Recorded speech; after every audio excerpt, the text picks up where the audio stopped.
We watched Mortal Kombat Legends, Scorpion's Revenge. Hanzo Hisashi loses his family during an attack by a rival clan, the Lin Kuei.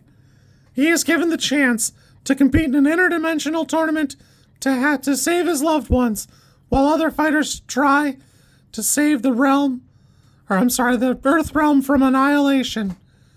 It's about 80 minutes, and honestly, a couple quick things. I don't like the art style.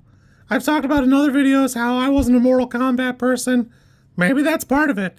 This, to me, looks kind of the way the Batman Ninja Turtles movie does.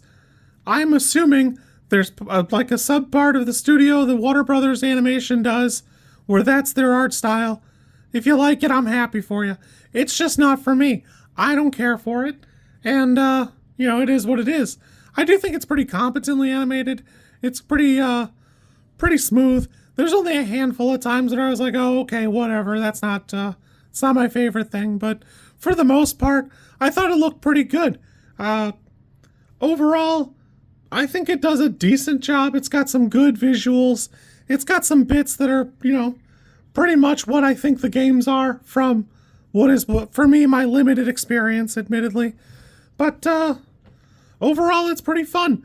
I will say that, the movie's a little confused because it wants to portray both parts, not just the Scorpion's the main character type thing, and he's got his own agenda and stuff going on, but it also kind of wants to feature the Earthrealm champions, which is fine. It's just a lot of Johnny Cage for what the movie portrays itself as, and it probably doesn't need to be. Johnny Cage is a funny bit. It's pretty amusing. And honestly, I think Joel McHale's a pretty inspired choice, just like Jennifer Carpenter is here. Man, voice cast is pretty great. The whole thing works. Everything here just goes pretty together. I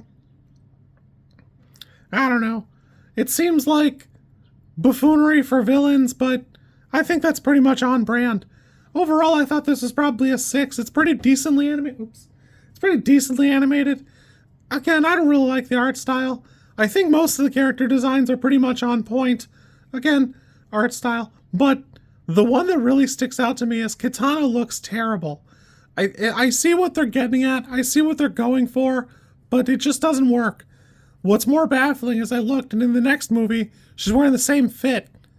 Which is an insane choice, because she's got about 1 billion other choices. So I don't know why you'd do this one.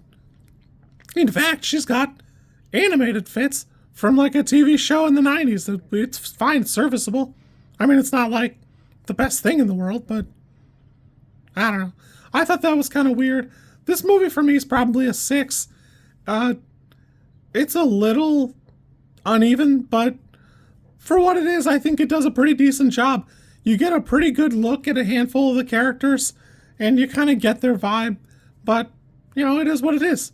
I had a decent time with this for what it is, but we'll check out a couple more, I think, and see where they take us. You kids be good. I'll catch you soon, and we'll go from there. Kind of a weird thing. It doesn't feature the music. I love the Daffy Duck thing at the beginning, but it doesn't feature like the Mortal Kombat music. And I just think that's really weird. I'm given to understand like all of this quote-unquote stages are places in the games or like stages in the games. But for all that, I don't really notice the music in these, which I think is like kind of a weird blind spot for Mortal Kombat product. Oh well, you kids be good. I'll catch you soon. And yeah, that'll be that.